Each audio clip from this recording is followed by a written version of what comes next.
Looking for a beautiful, remote mountain getaway hours from the nearest major city? Look no further than Telluride, which has long attracted visitors for its low crowds and lively town. When it comes to the resort itself, Telluride doesn't have the same acreage or snowfall totals as some other Colorado destinations. But these qualities aren't everything. So can Telluride compete with the top tier of Rockies destination resorts in other respects? In this video, we'll go through Telluride's overall mountain experience, and then we'll go through how the resort stacks up in our overall rankings. If you find this information helpful, be sure to like this video and hit subscribe so you don't miss any of our content. And if you have any suggestions for future videos, let us know in the comments below. Telluride really stands out thanks to the quality and diversity of its terrain. Despite just a 2,000-acre skiable footprint, the resort has something for everyone, with enjoyable terrain for visitors of all abilities. The mountain is taller than it is wide, making it ski bigger than it really is. Beginners will want to stick to the mountain village side, where mellow trails exist in spades. The mountain splits its green terrain into two separate categories, single green and double green. The single green trails are essentially learning areas, while the double greens are more similar to green runs at other Colorado mountains. The Lower Mountain Chondola and Mid-Mountain Ute Park pods serve Telluride's easiest terrain, including all of the resort's single greens. The gondola cabins on the Chondola allow first-timers to start learning without needing to know how to load a chairlift, while the Ute Park area features some nice beginner terrain parks. When progressing out of the learning areas, beginners will especially enjoy the Prospect Bowl area, which offers unique high alpine terrain for visitors of this ability level. Telluride's one major downside for beginners is that getting back to the base from all mid and upper mountain green terrain requires taking one of a few long, mellow double green trails. Their unusually long length can put a strain on the endurance of less experienced visitors, and the only alternative to get down the mountain is downloading the Sunshine Lift. Telluride is excellent for intermediates, and visitors of this proficiency will find groomed cruisers in almost every mountain area. A few ungroomed intermediate slopes exist as well. As with its green terrain, Telluride splits its blue trails into two separate categories, single blue and double blue. Single blue trails are similar in difficulty to most competing mountains, while double blue trails receive less grooming and tend to be around the same difficulty as easier blacks at other Colorado resorts. Intermediate guests should check out the Village and Polar Queen lifts for pods that are essentially dedicated to intermediate and advanced intermediate terrain, as well as the Sea Forever Trail at the top of Gold Hill for outstanding panoramic views of the San Juan mountain ranges. Telluride offers a fairly competitive terrain park setup, including a range of small to large boxes, rails, and jumps. In some seasons with enough snow, Telluride has a half pipe. However, it's been a few seasons since the resort has consistently been building them. Telluride's most special terrain will be enjoyed by advanced and expert skiers and riders. The mountain features an abundance of steep, ungroomed terrain, much of which runs through glades and bowls. Experienced guests will want to stick to the Telluride town side for the toughest lower mountain terrain, with some real leg-burning mogul runs and glades off lifts 7, 8, and 9. Essentially every upper mountain area is chock full of difficult terrain, including chutes, tight trees, and bowls. The resort also offers a few directly lift-served extreme runs, including some gnarly cliffs, mainly off the Gold Hill Express lift. A number of areas at Telluride aren't lift serviced at all. All of Telluride's hike-to terrain is quite difficult, and much of it is truly extreme. Bald Mountain consists of the typical steep above treeline bowl terrain you'd expect from Colorado, but Palmyra Peak and the Gold Hill Chutes are where you'll find some of North America's most extreme inbound terrain. Getting up to Palmyra Peak requires one of the most difficult hikes we've ever experienced through extremely technical rock terrain. It takes up to 2 hours from the closest lift. You're almost certainly going to have a rough time getting there, and if you don't bring a ski backpack, it might feel downright impossible. But once you make it, you'll be able to ski more than 2,000 vertical feet of nearly untouched terrain in one run. Speaking of backcountry, Telluride's summit areas feature a few backcountry access points. The terrain through these gates offers phenomenal views and tends to stay untracked, but there's no mitigation work, and as a result, it's quite prone to avalanches. If you're looking to refine your backcountry safety skills, the resort offers an avalanche beacon training area, providing a safe practice environment. Telluride is home to some of the most beautiful terrain we've ever seen. Striking, red-colored mountains line the landscape. On the Revelation Bowl backside, you'll have a view of a precipitous drop into a valley thousands of feet below.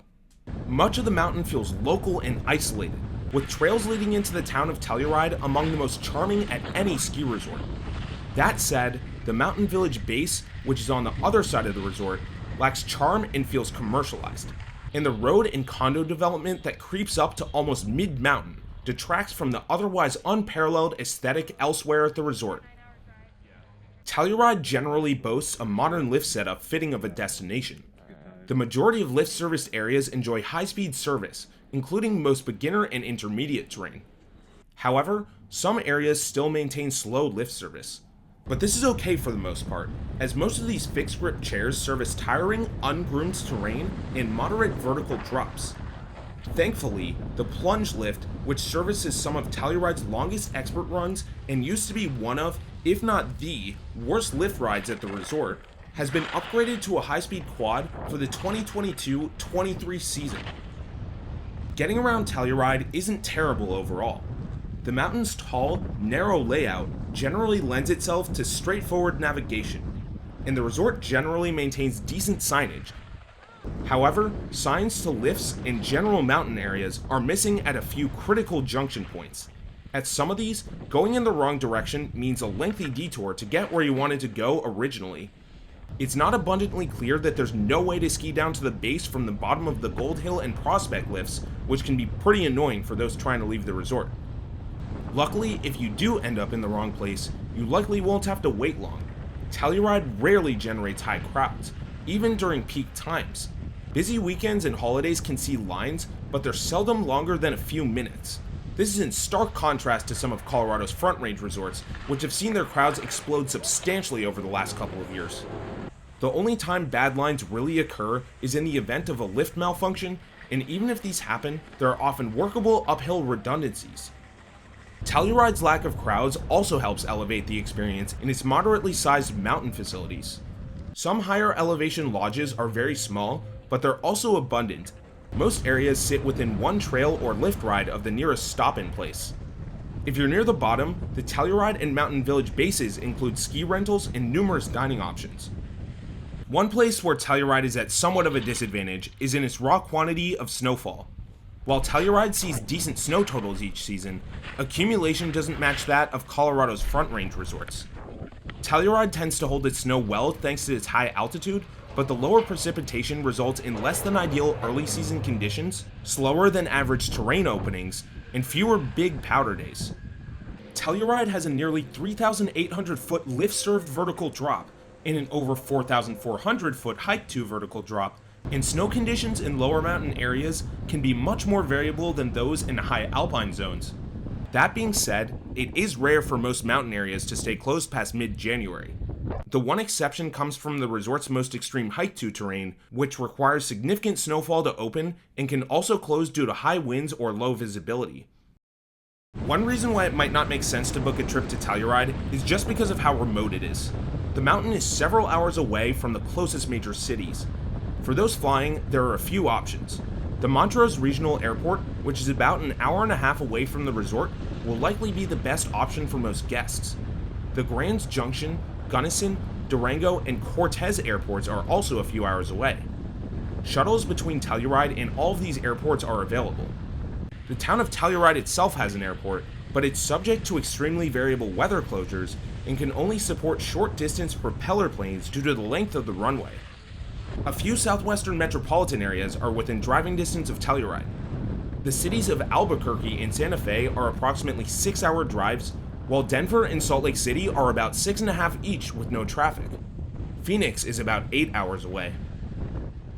When it comes to lodging, you can choose from two very distinct base areas at Telluride: the town of Telluride itself or the resort's mountain village. The town is made up of charismatic houses and inns, most of which are a short walking distance from the lifts. Mountain Village lacks charm, but this built-up area features much more luxurious lodging options, as well as some true ski-in, ski-out condos. Although the town and mountain village are more than a mile away from each other, they're easy to travel between thanks to Telluride's quick and scenic free public gondola system. All lodging in these areas is quite pricey, and if you want a reasonable deal, be sure to book early. If you're looking for something cheaper, consider staying in the relatively close city of Montrose. Lodging there is dirt cheap. Some seasonal workers live in motels there thanks to the very low prices. The town also offers a range of activities, so you'll have plenty to do after your day on the slopes. Another option is the Bivy Hostel, which is about a 20-minute drive from the resort with reasonably priced shared and private room options. A major Telluride feature, and it's kind of sad that we have to call it one, is that the resort actually offers convenient free parking. Telluride offers one of the most compelling après-ski scenes in all of Colorado. The two bases offer a range of spots to unwind and enjoy happy hour, from rustic joints in the town of Telluride to modern, comfortable venues in Mountain Village. You'll want to be in town for the best nightlife, where bars stay open late and hopping around is easy. And while you won't find true nightclubs here, there's absolutely more than enough to keep guests busy. If you can't wait to get off the mountain for après, Telluride's on-mountain facilities offer a range of drinks and fantastic outdoor seating to enjoy them. Looking to BYOB, hit up the Bear Creek Overlook at the bottom of the Revelation Bowl, which offers some of the resort's best views and always has excellent vibes. So while other mountains may beat it snow and acreage-wise, Telluride offers an excellent experience for a wide variety of people. It's the rare mountain that provides diverse terrain for all ability levels and caters to a variety of lodging preferences. The excellent mountain town is just a cherry on top of the cake. The lift ticket prices for Telluride are absolutely crazy, with one-day adult rates starting at $209 during the core season, even with advanced purchase. The resort is on the Epic Pass, but it's only on the top-of-the-line full product, which is by no means cheap itself. But if you're looking to get away from the crowds at a destination that will truly satisfy everyone in your group, there are few ski resorts that are better choices than Telluride. Now let's go through how Telluride stacks up in our overall rankings, which are determined by the following 10-category mountain score. Telluride receives high-quality Rocky Mountain accumulation each winter and gets an 8 for snow. While Telluride's high altitude affords it strong snow preservation, its accumulation totals aren't quite as good as the Colorado Front Range mountains, resulting in less consistent early season conditions. Some Hike to Expert areas are quite variably open, and the resort gets a 7 for resiliency. Telluride boasts a 2,016-acre skiable footprint and a 3,650-acre footprint from boundary to boundary and gets a 7 for size. Telluride has something for just about everyone, with the only real drawbacks being a lack of shorter beginner routes down from upper mountain areas and the hiking required for truly extreme terrain, and the resort gets a 9 for terrain diversity. Telluride's footprint is one of the toughest out there, really only falling behind a handful of resorts in technicality, and the resort earns a 9 for challenge. Telluride has high-speed lifts in key areas, but some zones are still served by slow, fixed-grip lifts.